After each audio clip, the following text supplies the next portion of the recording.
क्यों भाई, धारवाड़ वालों की आवाज को क्या हो गया है?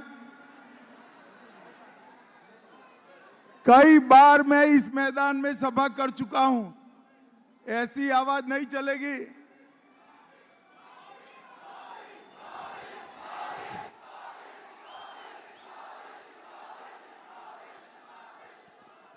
मुझे बताओ, मोदी जी को फिर से प्रधानमंत्री बनाना है या नहीं बनाना है? 400 पार करना है या नहीं करना है? प्रहलाद जोशी को फिर से सांसद बनाना है या नहीं बनाना है? तो भैया ऐसी आवाज नहीं चलेगी। माताओं बहनों सभी मेरे साथ हाथ उठाइए, उठाइए हाथ। स्टेडियम में बैठे वो भी हाथ उठाएं। विजय के संकल्प की मुट्ठी भींचिए और प्रचंड आवाज से बोलिए, भारत माता की जय श्री राम, जय जय श्री राम।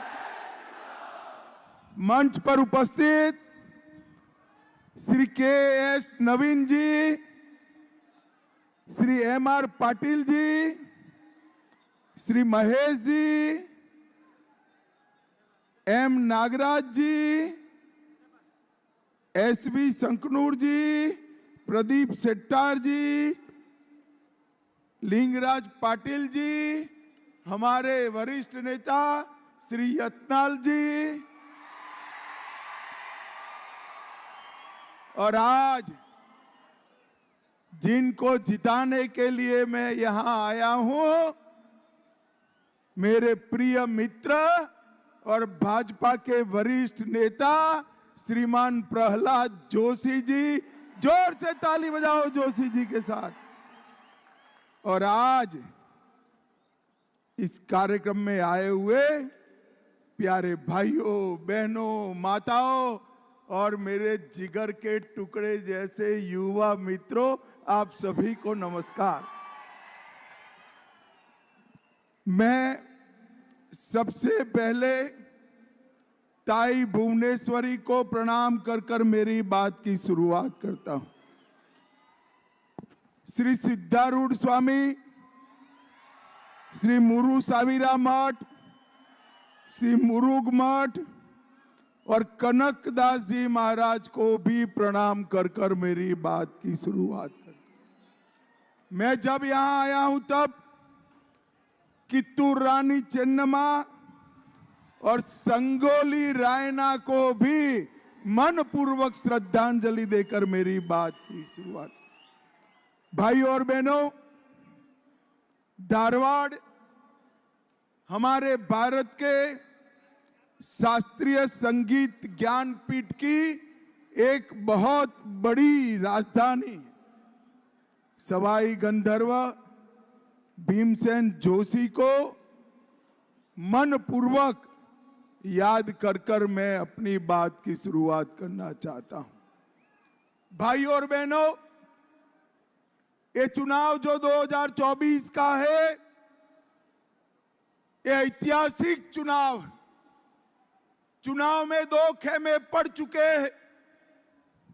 एक और 12 लाख करोड़ के घपले, घोटाले, भ्रष्टाचार, करप्शन करने वाली कांग्रेस पार्टी है, और दूसरी ओर 23 साल तक मुख्यमंत्री प्रधानमंत्री रहने के बाद भी जिन पर 25 पैसे का आरोप नहीं लगा, ऐसे हमारे नरेंद्र मोदी। एक और गर्मी बढ़ते ही विदेश जाकर वैकेशन करने वाले भाई बहन है। पहचानते हो ना भाई? अरे पहचान तो है, नहीं पहचानते हो? पक्का पहचानते हो ना? एक और विदेश में वैकेशन करने वाले भाई बहन है, और दूसरी ओर 23 साल तक दीपावली की भी छुट्टी लिए बगैर सरहद पर जवानों के साथ दीपावली मनाने वाला नरेंद्र मोदी। एक और पीएफआई पर बैन लगाने वाले नरेंद्र मोदी है और दूसरी ओर एसडीपीआई का समर्थन लेने वाली कांग्रेस पार्टी है। भाइयों बहनों, ये दोनों के बीच में तय करना है कि अगले 5 साल तक इस देश का प्रधानमंत्री कौन हो, इस देश का शासन किस पार्टी के साथ। मुझे बताओ हुबली धारवाड़ वालों, आप किसको पसंद करते हो? जोर से बोलो, किसको करते हो? और जोर से बोलो, किसको करते हो? अरे सिर्फ हुबली धारवाड़ नहीं, कश्मीर हो या कन्याकुमारी, बंगाल हो या गुजरात, मध्य प्रदेश हो या उत्तर प्रदेश, कर्नाटक हो या तमिलनाडु, सब जगह मोदी मोदी मोदी मोदी मोदी मोदी के नारे लगे। भाई बीच में घूमे वगैरह साथ में आ जाओ। चारों ओर देश भर ने तय किया है कि इस बार प्रचंड बहुमत के साथ मोदी जी को जिताना है। और मैं आज यहां प्रहलाद भाई को जिताने के लिए अपील करने नहीं आया हूं। हुबली धारवाड़ वालों, प्रहलाद जी को इतने वोट से जिताइए कि अगले बार प्रहलाद के सामने कोई पर्चा डालने की हिम्मत न करे, हिम्मत न करे। ये प्रहलाद भाई ने ही तिरंगे के लिए इसी भूमि पर से आंदोलन छेड़ा था और प्रहलाद भाई के आंदोलन से शुरू हुई तिरंगे के सम्मान की यात्रा आज मोदी जी ने कश्मीर के लाल चौक के अंदर भी तिरंगा फहराया। मुझे बताओ हुबली धारवाड़ वालों, ये कश्मीर हमारा है या नहीं है? अरे जोर से बोलो, है या नहीं है? ये खड़गे साहब कहते हैं कर्नाटक राजस्थान वालों को कश्मीर से क्या लेन देन। अरे खड़गे साहब, आप 80 पार कर गए मगर कर्नाटक वालों को जान नहीं पाए। मेरे हुबली धारवाड़ का बच्चा बच्चा कश्मीर के लिए अपनी जान देने के लिए तैयार है। भाइयों बहनों, मुझे बताओ धारा 370 हटनी चाहिए थी या नहीं हटनी चाहिए थी? जोर से बोलो, हटनी चाहिए थी या नहीं हटनी चाहिए थी? 70 साल से एक कांग्रेस पार्टी धारा 370 को अपने अनौरस संतान की तरह गोदी में खिलाती रही, वोट बैंक की राजनीति करती रही। मोदी जी को आपने 2019 में दूसरी बार प्रधानमंत्री बनाया। 5 अगस्त 2019 को धारा 370 को मोदी जी ने समाप्त कर दिया। भाइयों, समाप्त। और राहुल बाबा उस वक्त पार्लियामेंट में खड़े हो गए। कई बार तो मुझे लगता है ये पार्लियामेंट में न बोले तो कांग्रेस पार्टी का भला हो जाए। ये खड़े हो गए, खड़े होकर बोले 370 मत हटाओ। मैंने पूछा क्यों न हटाए भाई? तो उन्होंने कहा कश्मीर में खून की नदियां बह जाएगी। अरे राहुल बाबा, 5 साल हो गए, 5 साल खून की नदियां छोड़ो, किसी की कंकर चलाने की हिम्मत नहीं है, कंकर चलाने। माताओं, भाइयों, बहनों, मोदी जी ने देश को आतंकवाद से सुरक्षित किया है। कांग्रेस की सरकार थी, सोनिया मनमोहन की सरकार थी, 10 साल चली। आए दिन आलिया, मालिया, जमालिया पाकिस्तान से घुस जाते थे, बम धमाके कर कर चले जाते थे। और मौनी बाबा मनमोहन सिंह कुछ नहीं बोलते थे। आपने मोदी जी को प्रधानमंत्री बनाया, पाकिस्तान ने उरी पुलवामा में फिर से हमला किया, मगर पाकिस्तान वाले भूल गए कि इस बार कांग्रेस नहीं भाजपा सरकार है और प्रधानमंत्री नरेंद्र मोदी है। नरेंद्र मोदी 10 ही दिन के अंदर सर्जिकल स्ट्राइक, एयर स्ट्राइक कर पाकिस्तान के घर में घुसकर आतंकवादियों का सफाया करने का काम नरेंद्र मोदी जी ने किया। भाई और बहनों, एक कांग्रेस पार्टी का चरित्र देखिए, कैरेक्टर देखिए। चुनाव जीतने के लिए एसडीपीआई की मदद ली और बनते ही चुनाव आते ही बेंगलुरु में बम धमाका हुआ और कहने लगे गैस का सिलेंडर फटा है। शर्म करो, शर्म करो। हमने एनआईए को जांच सौंपी और मालूम पड़ गया ये भारत विरोधी लोगों ने बम धमाके करे हैं। भाई और बहनों, इन लोगों ने अपने वोट बैंक के लिए कर्नाटक की सुरक्षा को ताक पर रखने का काम एक कांग्रेस पार्टी ने किया। कर्नाटक की जनता ने तय करना है, एक और देश को सुरक्षित करने वाले नरेंद्र मोदी जी और दूसरी ओर वोट बैंक के लिए बम धमाके हो तो परवाह नहीं, ऐसी कांग्रेस पार्टी है। ये दोनों के बीच में आपको निर्णय करना है, निर्णय करना। भाइयों बहनों, आप प्रहलाद भाई के नाम पर उनके सामने कमल का जो निशान है वहां बटन दबाएंगे तो आपका प्रहलाद जोशी को दिया हुआ एक एक वोट नरेंद्र मोदी जी को तीसरी बार प्रधानमंत्री बनाएगा। नरेंद्र मोदी जी को तीसरी बार प्रधानमंत्री बनाने का मतलब है देश से आतंकवाद को समाप्त कर देना, देश से नक्सलवाद को समाप्त कर देना, भारत के अर्थतंत्र को दुनिया का तीसरे नंबर का अर्थतंत्र बनाने का काम करना, 3 करोड़ गरीब माताओं को लखपति दीदी बनाना, 3 लाख गांव में पैक्स और डेयरी बनाना, चंद्रयान, मंगलयान, आदित्ययान तीनों मिशन को सफल करना और कश्मीर, नॉर्थ ईस्ट और नक्सलवादी क्षेत्रों में शांति की स्थापना करना। भाई और बहनों, आज इतने सारे लोग, पूरा स्टेडियम भरा हुआ है। मुझे बताओ भाई, अयोध्या में राम मंदिर बनना चाहिए या नहीं बनना चाहिए?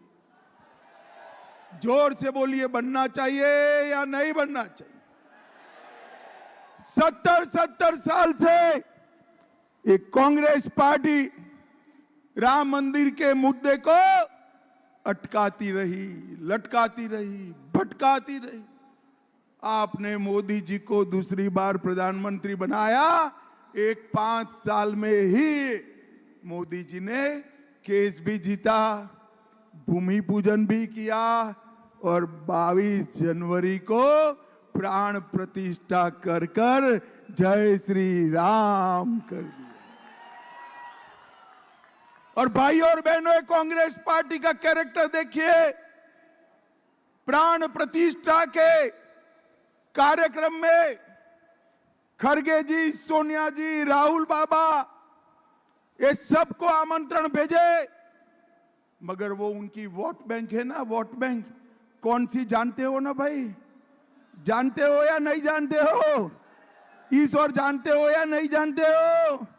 ये वोट बैंक से डर से प्राण प्रतिष्ठा के महोत्सव में नहीं गए।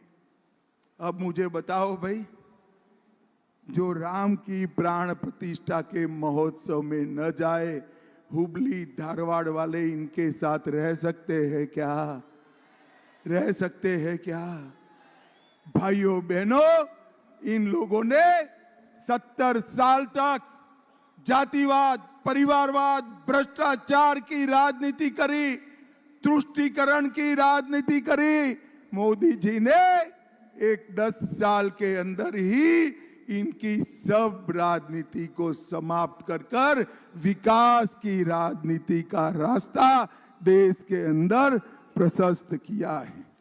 मित्रों, आज मैं यहां आया हूं स्पेशल प्रहलाद जोशी को जिताने की अपील करने के लिए आया।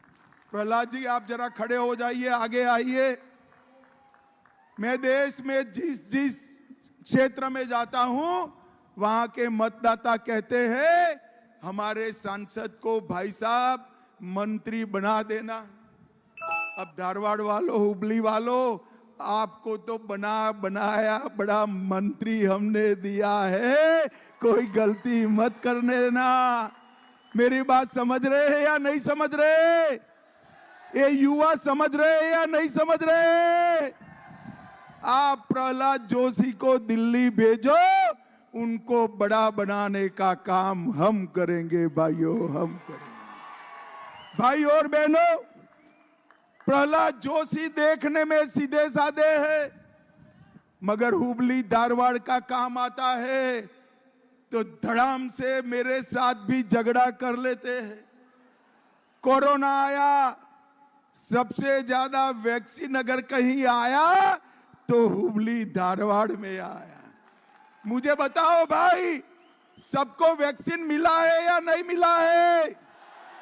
अरे 2 मिले हो तो दोनों हाथ खड़ा करो जरा। दोनों वैक्सीन लगे ना? किसी को 4 आना देना पड़ा है? मोदी जी ने कॉफी पिलाकर मुफ्त में वैक्सीन दिया ना? इसके लिए ये हमारे धारवाड़ के सांसद ने झगड़ा कर आपको कोरोना से सुरक्षित करने का काम प्रहलाद जोशी ने। धारवाड़ के अंदर 100% घरों के अंदर नल से जल पहुंचाने का काम हमारे प्रहलाद जोशी ने करा है। ताली बजाइए जरा जोर से प्रहलाद के साथ। और प्रहलाद जी ने धारवाड़ की लाखों माताओं के घर में गैस का कनेक्शन भेजा। सिर्फ धारवाड़ के अंदर 19 लाख घर बनाए, शौचालय लाखों बनाए, कई माताओं बहनों को 5 लाख तक का पूरा बीमा दिया और धारवाड़ के अंदर 15 लाख से ज्यादा गरीबों को 5 किलो अनाज प्रति माह मुफ्त में देने का काम प्रहलाद भाई ने किया है। भाई और बहनों, जब इस प्रकार का सांसद मिले तब कभी गंवाना नहीं चाहिए। मैं आज कर्नाटक में आया हूं। अभी यहां के मुख्यमंत्री सूखे पर राजनीति करते हैं। सूखे का पैसा क्यों देर से पहुंचा, आज मैं कर्नाटक की जनता को सत्य बताना चाहता हूं। ये दोनों मुख्यमंत्री और उप मुख्यमंत्री अंदर झगड़ते हैं। उप मुख्यमंत्री को गिराने में पड़े और मुख्यमंत्री टिकने में पड़े। दरख्वास्त ही लेट कर दी, 3 बार दरखास्त भेजी। तीसरी दरखास्त आते आते आचार संहिता आ गई, इसलिए लेट हुआ है। और ये लोग झूठ बोलकर भारतीय जनता पार्टी पर आरोप कर रहे हैं। भाई और बहनों, उनको लगा कि अभी हमारा जेडीएस से समाधान है, तो रेवन्ना का सीडी आया। उनको लगा भारतीय जनता पार्टी को घेर ले। मैं आज स्पष्ट कर जाता हूं, किसी भी महिला के साथ कोई भी अत्याचार करे, भारतीय जनता पार्टी इसके साथ नहीं रह सकती। सुन लो सिद्धरामैया जी, डीके शिवकुमार जी, सरकार आपकी है, कांग्रेस पार्टी की है। कदम उठाना था तो आपको उठाना था। आपने जब तक वोकल लिग्गा बेल्ट का चुनाव न हो कोई कदम नहीं उठाया, राजनीति करी, उनको भाग जाने दिया।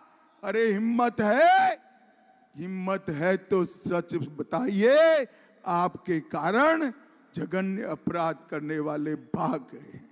मैं आज हुबली धारवाड़ वालों को बताता हूं, भले हमारे साथी हो, हमारा स्टैंड स्पष्ट है। जो इस प्रकार के कृत्य करता है, कठोर से कठोर सजा उनको दिलानी चाहिए, देर नहीं करनी चाहिए। भाई और बहनों, ऐसे भयंकर अपराध में भी ये राजनीति कर रहे हैं। मैं आज कर्नाटक सरकार को पूछना चाहता हूं, 18 अप्रैल को नेहा हिरेमठ की हत्या हुई, किसकी जिम्मेदारी है? भाइयों बहनों बताओ, आप किसकी जिम्मेदारी है? और ये कह रहे व्यक्तिगत मामला है। क्या बच्ची बन ठन कर कैंपस में नहीं जाएगी? आप सुरक्षा नहीं करोगे, इसकी हत्या कर दी जाएगी। अरे नहीं बन पड़ता है तो छोड़ दो, हम कर्नाटक को सुरक्षित करेंगे। भाइयों और बहनों, कर्नाटक की बच्चियों को ये सुरक्षा नहीं दे सकते। विधानसभा के अंदर पाकिस्तान जिंदाबाद के नारे लगते हैं और सिद्धरामैया जी कहते हैं मुझे सुनाई नहीं पड़ा। अरे सुनाई नहीं पड़ा तो कान रिपेयर कराओ। हमें दिल्ली में सुनाई पड़ा, माइनॉरिटी के इनके विधायक के घर को आग लग जाती। एसडीपीआई केरल में इनका समर्थन करती है। भाइयों बहनों, ये विकास नहीं कर सकते, तुष्टीकरण की राजनीति कर कर कर्नाटक को खतरे में डालने का काम। मोदी जी के आने से पहले कर्नाटक में 25 नेशनल हाईवे थे, 6000 किलोमीटर था। बैठो प्रहलाद भाई। आज 47 बने, 47 बने, 8000 किलोमीटर हुआ। 5 वंदे भारत ट्रेन हुई, मैसूर, चेन्नई, धारवाड़, बेंगलुरु, हैदराबाद, बेंगलुरु, कोयम्बतूर, मंगलूर, मडगांव वंदे भारत ट्रेन नरेंद्र मोदी जी ने चालू करी। शिवमोगा और हुबली हवाई अड्डे को नया बनाया जा रहा है और उत्तर कर्नाटक के लिए ऊपरी भद्रा, अपर कृष्णा, कलसा डूंगरी 12,000 करोड़ रुपया के सिंचाई के काम किए। सीख गांव में टेक्सटाइल पार्क बनाया, हावेरी में मेगा डेयरी बन रही है और इसके साथ साथ हावेरी में नया मेडिकल कॉलेज भी बनाने का काम नरेंद्र मोदी जी कर रहे हैं। भाइयों बहनों, मैं आज यहां आया हूं तब ये डीके शिव कुमार को पूछना था। 10 साल तक कांग्रेस की सरकार चली, कर्नाटक को कितना रुपया दिया? भाइयों बहनों, मेरी बात ध्यान से सुनना। 2004 से 14 10 साल में कर्नाटक को 1,42,000 करोड़ रुपया दिया, सिर्फ 1,42,000 करोड़। और मोदी जी ने 10 साल में 4,98,000 रुपीस नरेंद्र मोदी जी ने दिया। इसके अलावे 1.5 लाख करोड़ इंफ्रास्ट्रक्चर के लिए, 50,000 करोड़ रोड का, 75,000 करोड़ रेलवे में और 11,000 करोड़ एयरवेज के विकास के लिए दिया। भाई और बहनों, मैं आपको बताना है, गत चुनाव में भी आपने मोदी जी को 28 सीट दिया था यहां से। इस बार कंप्लीट स्वीप कर दीजिए, कांग्रेस को स्ट्रांग मैसेज भेजिए। मुझे बताओ, धारवाड़ हुबली वालों, प्रहलाद भाई को प्रचंड बहुमत से जिताओगे क्या? अरे क्या ऐसे बोलते हो भाई, जोर से बोलो, जिताओगे? कमल के निशान पर बटन दबाओगे? कर्नाटक की सारी सीटें मोदी जी की झोली में डालोगे? मोदी जी को तीसरी बार प्रधानमंत्री बनाओगे? 400 पार कराओगे? तो मेरे साथ दोनों हाथ उठाइए, उठाइए दोनों हाथ, विजय के संकल्प का मुट्ठी बीजिए और बोलिए जय श्री राम, जय जय श्री राम, वंदे वंदे। आप सभी का बहुत बहुत धन्यवाद, आभार।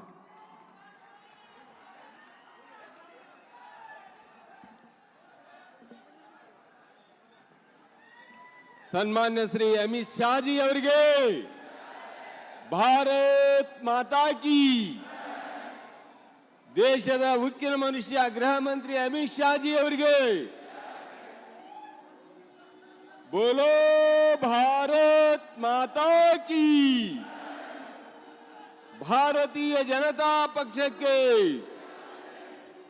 ಈಗ ಹುಬ್ಬಳ್ಳಿ ಧಾರವಾಡ ಮಹಾನಗರ ಜಿಲ್ಲೆ ಅಧ್ಯಕ್ಷರಾದಂತ ತಿಪ್ಪಣ್ಣ ಮಜ್ಜಿಗೆಯವರು ಮತ್ತು ಧಾರವಾಡ ಗ್ರಾಮಾಂತರ ಜಿಲ್ಲೆ ಅಧ್ಯಕ್ಷರಾದಂತ ನಿಂಗಪ್ಪ ಸುದಗಟ್ಟಿ ಅವರು ಎರಡು ಜಿಲ್ಲೆಯ ಕಾರ್ಯಕರ್ತರೊಂದಿಗೆ ನಮ್ಮೆಲ್ಲರ ನಾಯಕರಾದಂತ ಸನ್ಮಾನ್ಯ ಶ್ರೀ ಅಮಿತ್ ಶಾ ಜಿ ಅವರಿಗೆ ಅಭಿನಂದಿಸಬೇಕು ಅಂತ ಹೇಳಿ ವಿನಂತಿಯನ್ನ ಮಾಡ್ತಾ ಇದ್ದೇವೆ. बोलो